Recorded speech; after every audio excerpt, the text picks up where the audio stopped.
तो राम के लिए इस सनक और राम मंदिर को लेकर चल रहे इस उन्माद के बारे में आप क्या कहेंगे, जिसका अब उद्घाटन होने जा रहा है? आप इसे कैसे देखते हैं? क्या ये सब सही है? मुझे नहीं पता, मैं इन शब्दों का इस्तेमाल नहीं करूंगा। ये बहुत ही कठोर शब्द हैं, सनक, उन्माद, ये सब। क्योंकि 7-8 हजार साल बाद भी अगर कोई प्रेरणा बना हुआ है तो उनमें कोई बात तो जरूर होगी। एक या दो लोगों के लिए नहीं। For millions and millions of people, if someone has to be an inspiration after thousands of years, लाखों करोड़ों लोगों के लिए अगर कोई हजारों साल बाद भी प्रेरणा बना हुआ है तो कुछ तो जरूर होगा। अगर हम उसे नहीं देख पाते तो क्या तब आप कहेंगे कि ये सनक है, ये है, वो है। मैं इस पर आऊंगा। और वैसे भी अगर राम मंदिर की बात करें तो राम के जीवन में समस्याओं की भरमार थी और आज हजारों साल बाद भी वो जमीन विवाद में फंसे हुए हैं। उनका जमीनी विवाद हजारों साल बाद भी सेटल नहीं हुआ है। तो जो लोग उनसे प्रेम करते हैं इसे सेटल करना चाहते हैं और मुझे लगता है ये सेटल हो चुका है। सुप्रीम कोर्ट ने सेटल कर दिया है। तो अब वो वहां मंदिर बनाना चाहते हैं। ये भक्ति है। इसे उन्माद या सनक क्यों कहा जाना चाहिए? क्या ये, मैं एक और शब्द का इस्तेमाल करूंगी जो कि फिर आप कहेंगे कि कठोर है, ये विभाजनकारी नहीं है? विभाजनकारी क्यों है? क्योंकि ये दो समुदायों को अलग करता है। अच्छा, इसकी कहानी भयानक रही है, और भयानक से मेरा मतलब है खून भरी कहानी, हत्याओं की कहानी, दंगों की कहानी। पिछले 800 सालों में जो हुआ है वो इस धरती के किसी भी हिस्से में हुई अब तक की सबसे भयानक खून भरी कहानी है। यहूदियों के साथ जो एडोल्फ हिटलर ने किया, जो मूल अमेरिकियों के साथ उत्तरी अमेरिका में हुआ, जो कंबोडिया में हुआ, ये सब चीजें उसके सामने कुछ भी नहीं है जो इन 800 सालों में भारत में हुआ। और अगर आपको नहीं लगता कि यह खूनी कहानी है और उन लोगों में कोई पछतावा नहीं है जिन्होंने ये सब किया और बस लोग अपनी आस्था के लिए जमीन का एक छोटा सा टुकड़ा वापस चाह रहे हैं, तो ये विभाजनकारी है। क्यों ये विभाजनकारी है? मैं गौर कर रही हूं कि आप जमीन शब्द का इस्तेमाल कर रहे हैं, मंदिर का नहीं। क्या ये जानबूझकर है? ये जमीन ही है, लेकिन मंदिर भक्तों के दिलों से बनता है।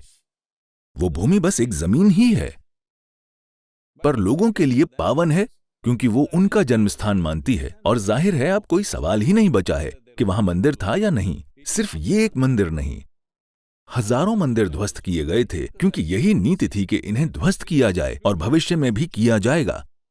अगर हम इन्हें सुरक्षित नहीं रखेंगे तो भविष्य में भी ध्वस्त किया जाएगा। आज भी पाकिस्तान और बांग्लादेश में ये हो रहा है। फिर ये विभाजनकारी क्यों है? क्यों हर कोई उस चीज से संतुष्ट नहीं हो सकता और अपनी चीजें कर सकता है जो कुछ भी वो मानता है? मैं बिना किसी मान्यता के रह सकता हूं, पर शायद लोगों को मानने के लिए कुछ चाहिए, इसलिए वो मानते हैं। लेकिन मैं ऐसा कैसे सोच सकता हूं कि जो मैं मानता हूं वो सही है, तुम्हारा गलत है, और तुम्हें सिर्फ इसलिए मर जाना चाहिए क्योंकि तुम वो मानते हो जो मैं नहीं मानता? अगर आप इसका समाधान नहीं करते और ऐसे शब्द बोलते हैं तो ये सब क्या है? ये कहां से आ रहा है?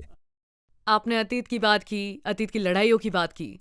क्या दूसरी गलती करने से पहली ठीक हो जाएगी? देखिए, कोई दूसरी गलती नहीं हो रही है, बस एक निवेदन है। ये 3 महान चरित्र, शिव, राम, कृष्ण, इनके हजारों मंदिरों को तोड़ा गया है। उन सब के लिए कोई नहीं कह रहा क्योंकि इतिहास को ठीक करना असंभव है और कोई सोच भी नहीं रहा है कि हम इसे फिर से ठीक करेंगे। नहीं किसी का इंटरेस्ट है। बस इन तीनों के लिए जहां इनकी मूल उपस्थित थी, वो बस अब उन 3 मुख्य स्थानों की मांग कर रहे हैं। इन्हें क्यों बिना किसी लड़ाई के नहीं दिया जा सकता? और लड़ाई है कहां? कोई नहीं लड़ रहा, वो बस कोर्ट जा रहे हैं।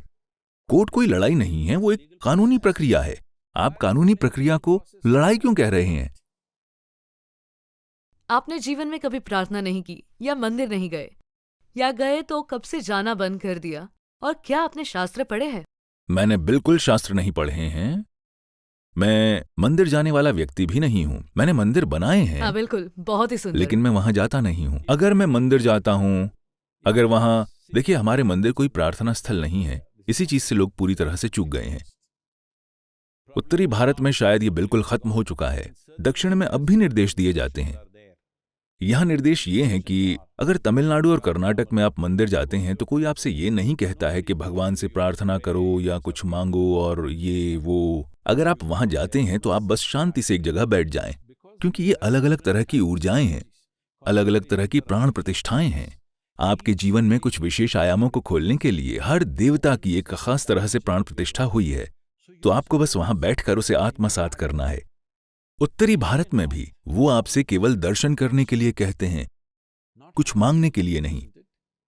दर्शन यानी क्योंकि वो एक ऊर्जा रूप है, तो आप उसके प्रभाव को अपने दिल और मन में ले लें, ये आपको रूपांतरित करेगा। क्योंकि वो एक ऊर्जा रूप है, भौतिक रूप बस एक ढांचा है, ये वहां है, देखने के लिए ये जरूरी है, पर जो ऊर्जा रूप है आपको उसे आत्मसात करना है। क्योंकि इस संस्कृति में, जिसे आप हिंदू कहते हैं, दुर्भाग्य से शब्द को बुरी तरह से बिगाड़ दिया गया है, या शायद और उचित शब्द सनातन होगा, पर वो भी आज एक खराब शब्द बन चुका है। सनातन यानी शाश्वत। तो इस संस्कृति में कोई चीज तब तक शाश्वत नहीं है जब तक वो सबको अपने में शामिल न करे। प्रार्थना जैसी कोई चीज नहीं है। इस संस्कृति में केवल दर्शन होता है। इस संस्कृति में अभिलाषा स्वर्ग जाकर भगवान के साथ बैठने की नहीं है, बल्कि इस संस्कृति में खुद दिव्य बनने की अभिलाषा है।